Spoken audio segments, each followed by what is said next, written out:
ஒரு போதகர் ஒரு சாட்சியை சொல்லும் பொழுது அவர் சொன்னார், அவர் ஒரு மருத்துவரை போய் சந்திக்கும் பொழுது, நீங்கள் எப்படித்தான் போதகர்களாக இருக்கிறீர்களோ எனக்கு தெரியவில்லை. ஐயோ, என்னிடத்தில் வருகிற இந்த நோயாளிகள் சொல்லுகிற அந்த காரியத்தை கேட்டு அவருடைய நோய்களை குறித்து சிந்தித்து அதற்கு என்ன தீர்வு கொடுப்பது என்பதை யோசிக்கிற எனக்கே என்னுடைய மனது மிகவும் கடினமாக இருக்கிறது. அதை சுமப்பது மிகவும் கடினமான காரியமாக இருக்கிறது. மனதளவில் அதிகமாக பாதிக்கப்படுகிறேன் என்று சொல்லுகிறார். ஆனால் நீங்களும் ஒரு போதகராக இருந்து கொண்டு 100 குடும்பம் 150 குடும்பங்களின் பிரச்சனைகளை உங்களுடைய தலையிலே வைத்து அதற்கு எப்படி தீர்வு காண்பது, அதற்காக கடவுளிடத்தில் பேசுகிறேன் என்று சொல்லி மருத்துவர் போதகரிடத்திலே சொல்லி இருக்கிறார். இதுதான் ஒரு போதகரின் வாழ்க்கை.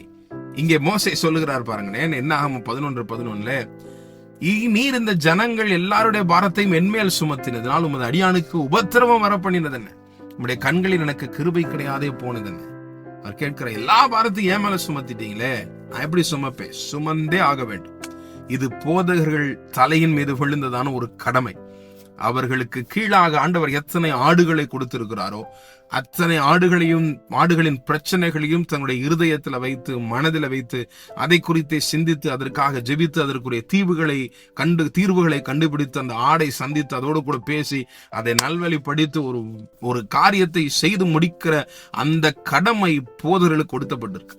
ஆகவே போதகர்கள் இந்த பாரங்களை எல்லாம் சுமக்கிறவர்கள், அவர்கள் சுமந்தே ஆக வேண்டும். அதே வேளையில விசுவாசிகளாகிய நாம் இப்படிப்பட்ட போதகர்களுக்காக நாம் ஜெபிப்போம். அவர்கள் இதை எளிதாய் சுமந்து சென்று இன்னும் அதிகமாய் நமக்காக ஜெபிக்கவும் நம்மை நல்வழிப்படுத்தவும். ஆமென்.